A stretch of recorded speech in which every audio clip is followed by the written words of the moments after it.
Double Guinness world record holder Somaiya MSPM group प्रस्तुत करता है चंद्रपुर का best engineering college. Somaiya institute of technology Chandrapur AICT नई दिल्ली एवं महाराष्ट्र शासन द्वारा अप्रूव्ड, जहां मिलती है क्वालिटी एजुकेशन और शानदार करियर की गारंटी। सेशन 2026-27 के लिए बीटेक में computer science, data science, aeronautical engineering, artificial intelligence end machine learning, electrical और माइनिंग इंजीनियरिंग के लिए एडमिशन शुरू। एससी, एसटी, एनटी, वीजे, एसबीसी छात्रों के लिए सरकारी स्कॉलरशिप के तहत निःशुल्क प्रवेश। ओबीसी और ओपन कैटेगरी के लिए 50% तक फीस में छूट, साथ ही माइनॉरिटी और ईबीसी स्कॉलरशिप उपलब्ध। आज ही संपर्क करें। Somaiya institute of technology, DTE code 4703, Vadgam ward Chandrapur. Mobile number 9800004715। Nagpur के मोमीनपुरा इलाके में नगर निगम की महिला सफाई कर्मियों के साथ कथित छेड़छाड़ की घटना सामने आने के बाद मामला तुल पकड़ता जा रहा है। महिला कर्मचारियों ने इस संबंध में पुलिस थाने में शिकायत दर्ज कराई। घटना के बाद सफाई कर्मियों में नाराजगी और डर का माहौल है। इस मामले को लेकर स्थानीय स्तर पर भी आक्रोश बढ़ता दिखाई दे रहा है। महापौर नीता ठाकरे ने मीडिया से बातचीत में कहा कि महिलाओं की सुरक्षा से किसी भी प्रकार का समझौता नहीं किया जाएगा। उन्होंने पुलिस से इस मामले में सख्त कार्रवाई करने की मांग की है। साथ ही नगर निगम प्रशासन भी पूरे मामले का गंभीरता से पीछा करेगा ताकि भविष्य में ऐसी घटनाओं की पुनरावृत्ति न हो। महापौर ने बताया कि भाजपा युवा मोर्चा की ओर से भी इस संबंध में नगर निगम को शिकायतें दी गई हैं। नीता ठाकरे ने स्पष्ट किया है कि जिन इलाकों में महिला सफाई कर्मियों को असुरक्षित महसूस होगा, वहां जरूरत पड़ने पर पुरुष सफाई कर्मचारियों की नियुक्ति की जाएगी। उन्होंने अधिकारियों को इस संबंध में आवश्यक निर्देश देने की बात कही। महापौर ने भरोसा दिलाया कि नगर निगम अपनी महिला कर्मचारियों की सुरक्षा सुनिश्चित करने के लिए हर जरूरी कदम उठाएगा और दोषियों के खिलाफ कठोर कार्रवाई के लिए प्रशासन पर दबाव बनाए रखेगा। क्षेत्रामधून सफाई कर्मचारी जे आहे, महिला सफाई कर्मचाऱ्यांच्या सोबत थोडी छेडछाड, असभ्य वर्तणूक अशा प्रकारची तक्रार या ठिकाणी प्राप्त झाली। एक निवेदन मोठ्या स्वरूपातले एक डेप्युटेशन या ठिकाणी आलं आहे। निश्चितपणे या सगळ्या गोष्टीमध्ये नेमकं तिथे काय झालं या गोष्टीची सखोल चौकशी केल्या जाईल महानगरपालिकेच्या माध्यमातून।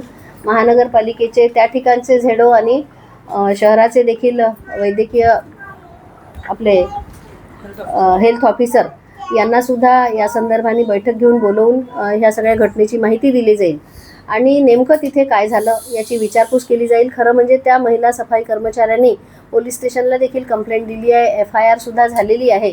त्यामुळे नेमकी कोण व्यक्ती, म्हणजे ती एक आहे का अनेक आहे, या सगळ्या गोष्टीची सखोल चौकशी करण्यासाठी नागपूर महानगरपालिकेच्या माध्यमातून महापौर म्हणून आणि आम्ही सगळे मिळून सगळे पदाधिकारी यासाठी या गोष्टीचा पाठपुरावा करू। अतिशय वाईट गोष्ट आहे। महिलांच्या संदर्भात छेडछाड हा एक वेगळाच विषय आहे। सेक्शुअल हॅरॅसमेंट च्या अर्थाने जर विचार केला तर त्या महिलांची म्हणजे काळजी घेणं हे महानगरपालिकेचं काम आहे, कारण ते आपले कर्मचारी सुद्धा आहे। त्याच्यामुळे हे काम करू। दुसरं म्हणजे आता त्या ठिकाणी जे झालं आहे तर काही गोष्टी समोर आल्या, काही समोर आले की एकदम संकरी गल्ली असणं, म्हणजे छोट्या अगदी बारीक गल्ल्या त्या ठिकाणी आहे।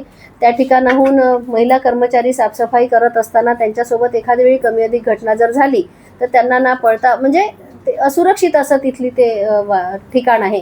त्यामुळे झेडोंसोबत बोलून या अशा सर्व जिथे म्हणजे अडचणीचे क्षेत्र आहे या ठिकाणी पुरुषांच्या नोकऱ्या लावता येईल, सर्व्हिस लावता येईल का, ड्युटी लावता येईल का, हे देखील पाहणार आहे।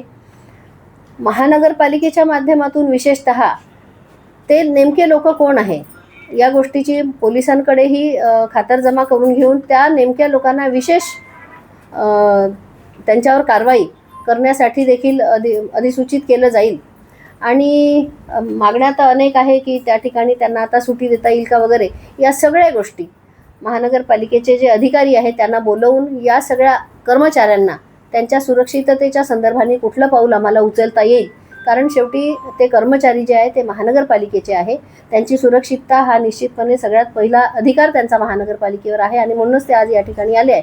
अतिशय कठोर कारवाई ते वाईट कृत्य करणाऱ्या लोकांच्या संदर्भाने कठोर कारवाई करण्यात येईल एवढं मी महानगरपालिकेच्या माध्यमातून आश्वासित करू इच्छिते की हजरी स्टँडचं म्हणून बांधकाम म्हणजे हजरी स्टँड तयार करणं आपल्या सफाई कर्मचाऱ्यांसाठी असं झालेलं नव्हतं. असेल त्या ठिकाणी कर्मचाऱ्यांसाठी सगळ्या प्रकारची म्हणजे लॅट्रिन, बाथरूम, पाणी, लाईट या गोष्टींची व्यवस्था नव्हती. तर हे मात्र महानगरपालिकेत यावेळच्यापासून आपण निश्चितपणे सर्व ठिकाणी जिथे जिथे हजरी स्टँड आहे सफाई कर्मचाऱ्यांचं ते त्यांच्या सुविधेच्या दृष्टीने अद्ययावत असेल याची पण व्यवस्था करू. सांगते आता स्टँड नसल्यामुळे ते कुठेतरी राहून करतात. आपण त्या भागातल्या त्या म्हणजे विशिष्ट ठिकाणं स्टँडसाठी शोधून त्यांची त्याच ठिकाणी व्यवस्था करावी हजरीची आणि सगळी ह्याच्याचसाठी ते आहे.